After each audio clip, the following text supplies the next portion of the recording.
ಶುಭಾರಂಭಣೆಯನ್ನು ಹೇಳ್ತೀನಿ. ಸೊ ಈ ಒಂದು ಅರೆಕಾಲಿಕ ಸ್ವಯಂ ಸೇವಕರಿಗೆ ತರಬೇತಿ ಕಾರ್ಯಕ್ರಮವನ್ನು ಹಮ್ಮಿಕೊಂಡಿದ್ದೀವಿ. ಸೊ ನಮ್ಮ ಜಿಲ್ಲಾ ಕಾನೂನು ಸೇವಾ ಪ್ರಾಧಿಕಾರ ಮತ್ತು ನಮ್ಮ KGF ತಾಲೂಕು ಕಾನೂನು ಸೇವಾ ಸಮಿತಿ ಹಾಗೂ ನಮ್ಮ ವಕೀಲ ಸಂಘ ಮತ್ತು ತಿಮ್ಮಯ್ಯ ಲಾ ಕಾಲೇಜಿನಿಂದ ಈ ಒಂದು ಕಾರ್ಯಕ್ರಮವನ್ನು ಉದ್ಘಾಟಿಸಿ ಉದ್ಘಾಟನಾ ಭಾಷಣ ಮಾಡಿದಂಥ ನಮ್ಮ ಜಿಲ್ಲಾ ಮೊನ್ನೆ ಹೆಚ್ಚುವರಿ ಜಿಲ್ಲಾ ಮತ್ತು ಸಪ್ಲಾಯ ಸದಸ್ಯರು ವಿಭಾಗ ಕಾಲೇಜಿನ ಎಲ್ಲ ಉಪನ್ಯಾಸಕವರಿಗೂ ಸಹ ಮತ್ತು ವಿದ್ಯಾರ್ಥಿಗಳಿಗೂ ಸಹ ನಾನು ಧನ್ಯವಾದಗಳನ್ನು ಹೇಳ್ತೇನೆ. ಅದೇ ರೀತಿ ಈ ಒಂದು ಕಾರ್ಯಕ್ರಮಕ್ಕೆ ಆಗಮಿಸಿದಂಥ ನಮ್ಮ KGF ಬಂಗಾರಪೇಟೆ ಮಾಲೂರು ತಾಲೂಕಿನ ಒಂದು ಅರೆಕಾಲಿಕ ಸ್ವಯಂ ಸೇವಕರಿಗೂ ಸಹಿತ ವೇದಿಕೆ ಕಾರ್ಯಕ್ರಮಕ್ಕೆ ಮಾತ್ರ ಧನ್ಯವಾದ. ಆದರೆ ಮತ್ತೆ ಇನ್ನೂ ಸೆಷನ್ ಇರುತ್ತೆ. ಸೊ ನಿಮಗೂ ಸಹ ಈ ಒಂದು ಕಾರ್ಯಕ್ರಮದ ಭಾಗವಹಿಸಿದ ನಮ್ಮೆಲ್ಲರಿಗೂ ಸಹ ವಂದನೆಗಳನ್ನು ಹೇಳ್ತಾ, ಸೊ ಈ ಒಂದು ವಿಶೇಷ ವಹಿಸಿ ನಾವು ಕಾರ್ಯಕ್ರಮ ಮಧ್ಯಾಹ್ನವರೆಗೆ ಇರುತ್ತೆ. ಸೊ ಅಲ್ಲಿವರೆಗೆ ತಾವೆಲ್ಲ ಇಲ್ಲಿ ಅರೆಕಾಲಿಕ ಸ್ವಯಂ ಸೇವಕರು ಇರಬೇಕು ಅಂತ ಹೇಳ್ಕೊಳ್ತಾ, ಸೊ ವೇದಿಕೆ ಮೂಲಕ ಗಣ್ಯರಿಗೆ ಅವರು ನ್ಯಾಯಾಲಯಕ್ಕೆ ಹೋಗುವ ಕಾರಣ ಅವರಿಗೆ ಬೀಳ್ಕೊಡುವಂಥ ವ್ಯವಸ್ಥೆಯನ್ನು ಕಲಿಸಬೇಕಂತೇಳಿ ನಾನು ಕೇಳ್ಕೊಳ್ತೀನಿ. ಆನಂದ್ ಇನ್ನೀಗೆಲ್ಲ ಕನ್ನಡ ಬರುತ್ತೆ ಸ್ಟೂಡೆಂಟ್ಸಿಗೆ ನಾನು ಕೇಳ್ತಾ ಇರೋದು, ಒಂದು ಅದಕ್ಕಿಂತ ಮುಂಚೆ ನಾನು ಬಿಫೋರ್ ಒಂದು ಪ್ರತಿಜ್ಞಾ ವಿಧಿಯನ್ನು ಎಲ್ಲರೂ ಸ್ವೀಕರಿಸಬೇಕು. ಎಲ್ಲರೂ ಎದ್ದಿದ್ಕೊಂಡು ನಾನು ಹೇಳಿದ ಹಾಗೆ ಹೇಳಬೇಕು.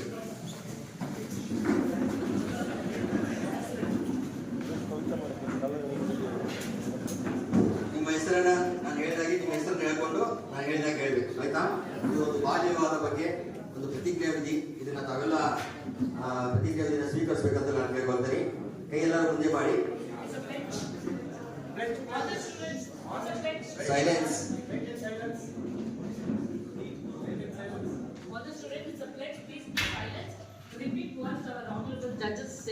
ನಾನು ನಿಮ್ಮ ಹೆಸರು ಹೇಳ್ಕೊಳ್ಳಿ.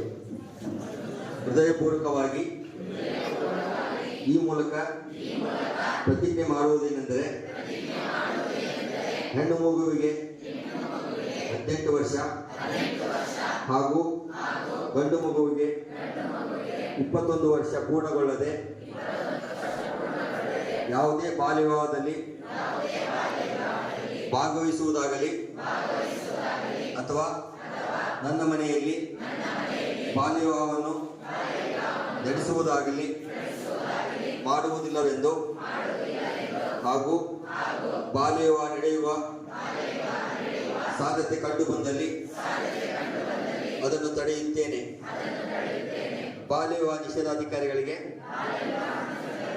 ಪೊಲೀಸ್ ಜಿಲ್ಲಾ ನ್ಯಾಯಾಧೀಶರಿಗೆ ಹಾಗೂ ಮಕ್ಕಳ ಸಹಾಯವಾಣಿ 1098 ಮತ್ತು ಪೊಲೀಸ್ ಸಹಾಯವಾಣಿ 112.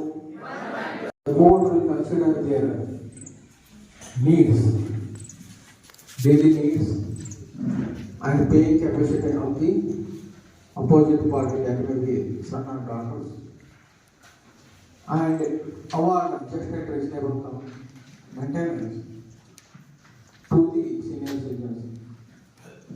So far as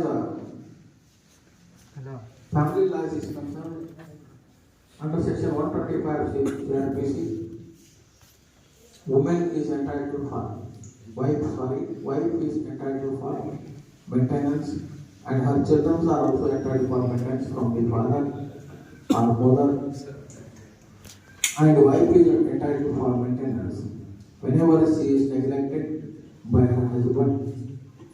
She may approach the court and she may get the leave of maintenance from the court. One act has been enacted in the year 2005, and I think you might have studied the Indian Constitution as the students of the law college. The Indian Constitution is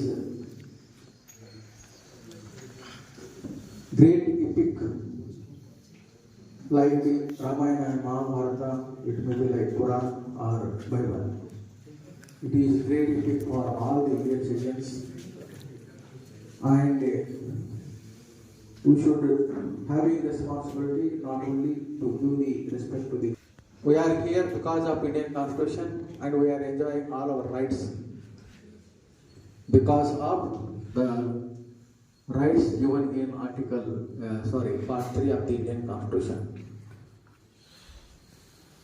Our Constitution starts with preamble: we the people of India, caste, creed, caste, creed, religion, language. It has given by us only. We have given the constitution to the nation and we have adopted it and we are following it. Indian constitution has given many rights to the Indian citizens under the